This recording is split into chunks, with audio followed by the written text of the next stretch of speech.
नमस्कार, mega kitchen रेसिपीजमध्ये तुमचं सर्वांचं खूप खूप स्वागत। आज मी तुम्हाला एक पारंपरिक रेसिपी दाखवणार आहे। म्हणजे काही घरात केली जाते, नाही असं नाही, पण ही कोकणात जास्त करून भरपूर पावसाळ्याच्या दिवसामध्ये बऱ्याच वेळा केली जाते। याची आमटी बनवतात, याची पिठी बनवतात, डांगर बनवतात। तर हुलग्याची आमटी आज आपण बनवते, हुलग्याची आमटी। तर ती कशी बनवायची त्याची आता आपण रेसिपी बघूया। रेसिपी आवडली तर लाईक शेअर नक्की करा आणि सबस्क्राईब करायला विसरू नका। चला आजच्या रेसिपीला सुरुवात करूया। इथं हे मी कुळीत घेतलेत। हे कुळीत आपल्याला बऱ्याच ह्याच्या रेसिपीमध्ये वापरता येतात, कारण हा पारंपरिक पदार्थ आहे आणि तो मागे पडत चालला आहे। बऱ्याच लोकांना ह्याची रेसिपी माहिती नाही, काही जण करतात, नाही असं नाही। काही ठिकाणी शेंगोळ्या बनवल्या जातात कुळथाच्या। तर कोकणात तुम्ही गेले तर कोकणात कुळथाचं डांगर, कुळथाचं पिठलं, कुळथाचं मोड काढून आमटी बनवली जाते, असे बरेच। आणि दुसरी गोष्ट म्हणजे कुळीत हा जर मुतखडा झाला असेल तर हे कुळीत रात्री भिजत टाकायचे पाण्यामध्ये आणि सकाळी कुस्करून त्या पाण्यामध्ये तिखट मीठ चवीपुरतं टाकून उकळून ते पाणी पितात बऱ्याच वेळा। आणि त्याचा फरकही पडतो मुतखडा जर झाला असेल तर, डॉक्टर लोक पण सांगतात। तर असा हा कुळीत आहे।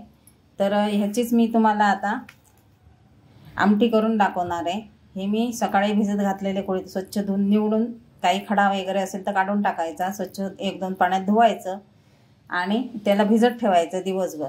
हे मी आता सकाळी भिजत टाकले, तर रात्री पाण्यातून काढून कपड्यामध्ये कॉटनच्या बांधून ठेवायची आणि दुसऱ्या दिवशी याचं मोड येतील त्याला, तर त्याची आमटी बनवायची, ती पण खूप छान लागते। तर त्याची आपण आमटी बनवणार आहोत। याला आता दिवसभर पाण्यात ठेवायचं, रात्री बांधून ठेवायचं आणि सकाळी मोड आल्यानंतर, आता कसं थंड हवामान आहे त्यामुळे थोडे बारीक मोड येऊ शकतात, नाही तर उन्हाळ्यात खूप छान येतात मोड याला। तर उद्या याची आमटी बनवायची। हे इथे बघू शकता तुम्ही, मस्त असे कुळथाला मोड आले आहेत बघा, छोटे छोटे आहेत, कारण वातावरण कसं आहे, थंड आहे त्यामुळे, नाही तर उन्हाळ्यामध्ये जास्त येतात। पण एवढेच पाहिजे आपल्याला आमटी बनवायची। तर मस्त मोड आले। रात्री याला मी कॉटनच्या कपड्यामध्ये बांधून उष्णतेच्या ठिकाणी ठेवलं होतं, म्हणजे कुकरमध्ये बंद करून झाकण लावून ठेवलं होतं, त्यामुळे त्याला हे मोड आले, नाही तर अजून कमी आले असते वातावरण थंड असल्यामुळे। तर ह्याला आता पाणी घालून आपण 4 शिट्ट्या करून घ्यायच्या कुकरमधून। त्या मी करून घेते 4 शिट्ट्या। आणि ह्याला आपल्याला थोडंसं वाटण लागणार आहे। मी ओलं खोबरं घेतलं आहे, कारण आमच्या घरात असतं ओलं खोबरं। त्याबरोबर 8-10 लसूण पाकळ्या आणि 1 मोठा कांदा।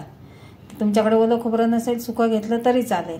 हे आता थोडंसं आपल्याला तव्यावर तेल टाकायचं आणि हे परतून घ्यायचं आणि ह्याचं वाटण करायचं। हे वाटण घातलं तरच त्याची आमटी छान लागते, नाहीतर नुसते तुम्ही शिजवून घेतलं आणि त्याला तिखट मीठ टाकून खाल्लं तर सूप म्हणून खाऊ शकता, पण ते कमी प्रमाणात घ्यायचे, मग एवढे घ्यायची गरज नाही। तर ह्याचं आता मी वाटण करून घेते। इथे मी 1 चमचा, मोठा 1 चमचा तेल घेतलेलं आहे, ते तापलेलं आहे। त्याच्यामध्ये कांदा टाकायचा आहे फोडणीसाठी, छोटासा अर्धा कांदा मी घेतलाय। याला ह्या आमटीला काय तेल वगैरे जास्त लागत नाही।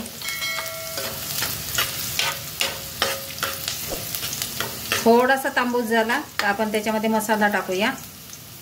कांदा झालाय बघा। आता हा मी मालवणी मसाला घेतलाय 2 चमचे आणि थोडीशी हळद। तुमच्याकडे हा मालवणी मसाला नसेल तर तुम्ही लाल मिरची पावडर आणि थोडासा गरम मसाला, आणि हा मसाला मिक्स करताना आपला गॅस आहे तो बारीक पाहिजे, म्हणजे मसाला जळला नाही पाहिजे। वाटून घेतलेलं वाटण टाकूया आता त्याच्यामध्ये आणि 1-2 मिनटं फक्त मिक्स करायचंय, जास्त नाही। बाकीच्या रेसिपीसारखं तेल सुटेपर्यंत परतलं पाहिजे असं काही नाही आहे।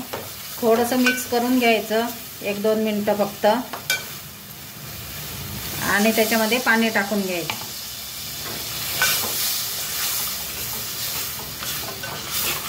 एकदम सोपी रेसिपी आहे, मस्त आमटी तयार होते। आणि ही आमटी भाताबरोबरच खाल्ली जाते आणि पातळच असते। आता हे मिक्स झाल्यावर आपण जे कुळीत शिजवून घेतले ते टाकूया याच्यामध्ये। ह्याच्यामध्ये मी 2 ते 3 छोटे छोटे आमसूल टाकते, याने खूप छान चव येते ह्या आमटीला। पण ह्याला तुम्ही म्हणाल मी लिंबू किंवा चिंच टाकते तर त्याची चव वेगळी लागणार, आमसुलाची चव वेगळी लागते।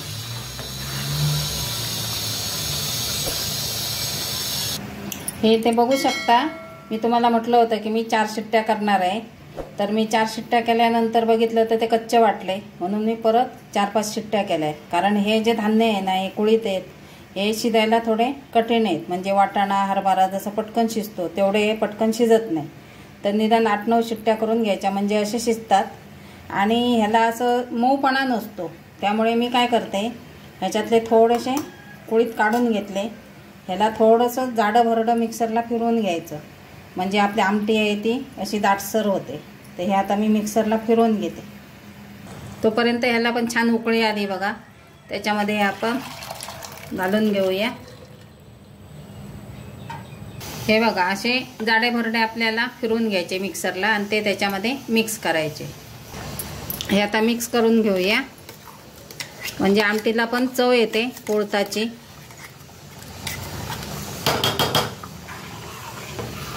आणि तुम्हाला किती पातळ पाहिजे काय, तर ही पातळच असते, घट्ट नसते.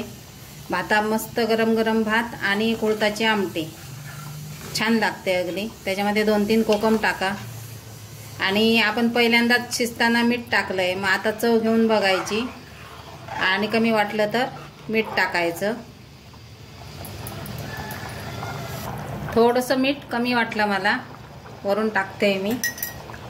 आता आपली आमटी तयार झाली. ह्याच्यावर तुम्ही थोडीशी कोथिंबीरही चिरून टाकू शकता, ऑप्शनल आहे.